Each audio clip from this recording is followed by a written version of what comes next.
जम्मू कश्मीर के अंदर daily wagers, एसपीओज और कॉन्ट्रैक्चुअल एम्प्लॉयज के लिए हुकूमत की जानिब से बड़ा फैसला लिया जा सकता है।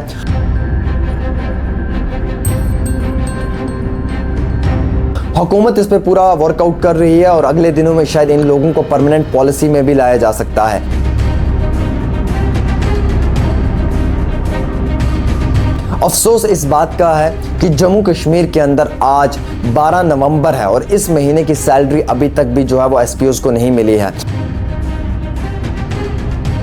यानी कि लगातार एसपीओज जो हैं वो दर दर की ठोकरें खा रहे हैं। 10 से 12 हज़ार रुपये इनकी तनख्वाह है एक महीने की, जो इनको वक्त पे नहीं मिलती है। अब घर में राशन पहुंचाना है, बच्चे की स्कूल की फीस देनी है और अपने अखराजात उठाने, कैसे ये कर पाएंगे। एक डेली वेजर जो दिन रात काम करता है, जो मेहनत से काम करता है, आज वो डेली वेजर अपनी तनख्वाह के लिए तरस रहा है। कई सारे ऐसे डेली वेजर्स हैं जो अब रिटायर होने की कगार पे पहुंच चुके हैं, लेकिन अभी तक भी सरकार ने उनके लिए कोई बड़ा फैसला नहीं लिया है।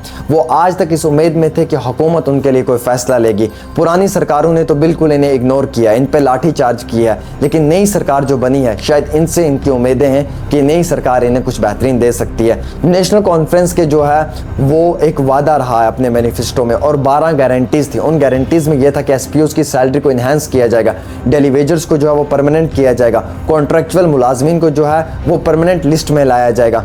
अभी इंतज़ार जारी है, लेकिन हम हुकूमत से मुतबाना गुजारिश करेंगे कि जम्मू कश्मीर के इस कौम को जो है वो कम से कम इंसाफ मिलना चाहिए। दोस्तों, आपको मालूम है कि अभी इस समय जम्मू कश्मीर के अंदर जो है वो लगातार 3 चीज़ों के ऊपर बहस होना बहुत ज़रूरी है। पहली बहस तो ये कि जो बीडीएस डॉक्टर्स हैं उन्हें अभी तक भी सरकारी नौकरी नहीं मिल रही है। हर साल हज़ारों की तादाद में बच्चे जो हैं वो बीटेक एमटेक करके जो है वो अपनी डिग्रियां हासिल करते हैं, लेकिन अभी तक भी जेई की कोई भी जो है वो पोस्ट नहीं निकल रही है। जम्मू कश्मीर के अलग अलग महकमों में सरकारी मुलाजमीन की वैकेंट पोस्टें हैं जो अभी तक भी फिल नहीं की गई हैं, जिसमें कि मास्टर्स टीचर्स की हैं और कॉन्ट्रैक्चुअल कुछ मुलाजमीन की हैं, साथ ही साथ लेक्चरर की पोस्टें भी हैं जो अभी वैकेंट है, जिन्हें फिल करना सरकार के लिए मोस्ट टॉप प्रायोरिटी होनी चाहिए। जम्मू कश्मीर के अंदर हर एक आम बच्चा इस वक्त मुश्किलात के अंदर है। आज बेरोजगारी अरूज पे है। इस बेरोजगारी की वजह से आज जम्मू कश्मीर का बच्चा जो है वो मुल्क के दूसरे हिस्से में काम कर रहा है। कुवैत, सऊदी अरब, ओमान, टर्की या बाकी अन्य मुल्कों के अंदर जो है वो वहाँ पे डिग्री क्वालिफाइड बच्चे जो हैं वो वेटर का काम कर रहे हैं, क्योंकि जम्मू कश्मीर में अनएम्प्लॉयमेंट बहुत ज़्यादा है, जिसकी वजह से जम्मू कश्मीर के एक बेरोजगार बच्चे को रोज़गार नहीं मिल सकता है। जम्मू कश्मीर नेशनल कॉन्फ्रेंस को जो मैंडेट दिया गया था वो 3 चीज़ों पर दिया गया था।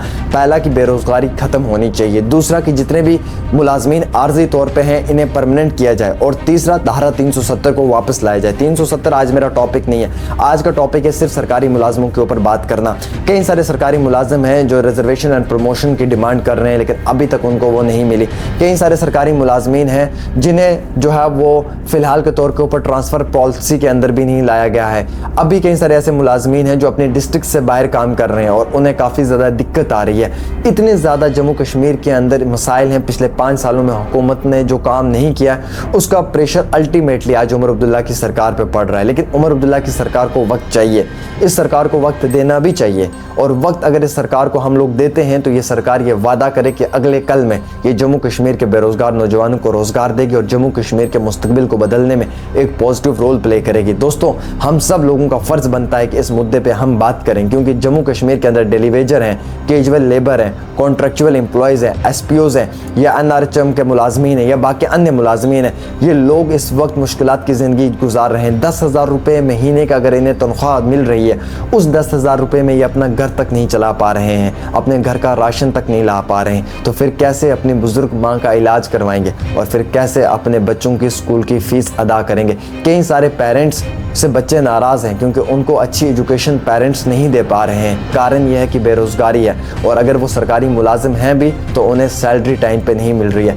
आज आप देख सकते हैं दोस्तों कि आज 12 तारीख है, अभी तक एक एसपीओ को तनख्वाह नहीं मिली है, जो एसपीओ दिन रात काम करता है, और जो ये एसपीओ है ये एज़ कंपैरिजन टू एक कांस्टेबल के मुकाबले में ज़्यादा ही काम करता है, बल्कि कम काम नहीं करता है। तो फिर जम्मू कश्मीर को अदल और इंसाफ कैसे मिलेगा? ये वो मुद्दे हैं जिन पर हमें ताल ठोक के बात करनी चाहिए। मुझे नहीं तो आपको करनी चाहिए, आपको नहीं तो आपके किसी रिश्तेदार को करनी चाहिए, पर करनी चाहिए। अगर हम अपने मुंह में दही लेकर बैठ जाएंगे और सिर्फ हम जो है वो सरकार के गुणगान करते रहेंगे, तो मुझे लगता है कि हम अपने जर्नलिज्म को अदल और इंसाफ नहीं दे सकते हैं। जिन लोगों ने हमें चुना है बात करने के लिए, हम उन लोगों की बात हुकूमत के साथ नहीं कर सकते हैं। और हमारा सबसे पहला एजेंडा ये होना चाहिए कि जम्मू कश्मीर को इंसाफ मिले, और दूसरा एजेंडा ये होना चाहिए कि जम्मू कश्मीर के आम शहरियों को जो है वो अदल और इंसाफ दिलवाने में एक पॉजिटिव रोल रहे। फिलहाल हुकूमत के अंदर बैठे हुए जो आला अधिकारी अफसरान हैं और जो इस वक्त की कैबिनेट है, उनकी जानिब से इसके ऊपर प्रॉपर काम किया जा रहा है। अगले कल में शायद जम्मू कश्मीर के डेलीवेजर, कॉन्ट्रैक्चुअल एम्प्लॉयज़, एसपीओज,